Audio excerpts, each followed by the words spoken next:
নামিরা প্রতিদিন বিকেলে বারান্দায় বসে চা খায়। তার বারান্দা থেকে দেখা যায় রাস্তার মোড়ে থাকা ছোট্ট চায়ের দোকানটা, যেখানে প্রতিদিন বিকেল ৫টার সময় একটা ছেলেও চা খেতে আসে। ছেলেটার নাম রাশেদ। সে জানে না প্রতিদিন তার আসার অপেক্ষায় একজন মেয়ে চুপচাপ জানলার পাশে বসে থাকে।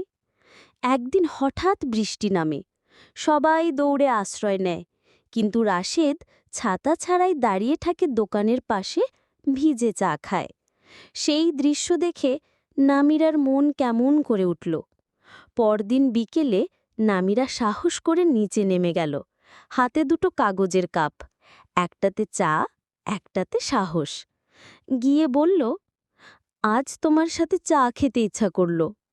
রাশেদ তাকিয়ে রইল কয়েক মুহূর্ত, তারপর হেসে বলল, তাহলে আজ থেকে দুজনের চায়ের গল্প শুরু হোক। সেদিন থেকে প্রতিদিন বিকেল ৫টায় ১ কাপ চা আর দুটো হাসির গল্প তৈরি হয় চায়ের দোকানের কোনায়। গল্পটি ভালো লাগলে লাইক, কমেন্ট, শেয়ার করে চ্যানেলটি সাবস্ক্রাইব করুন।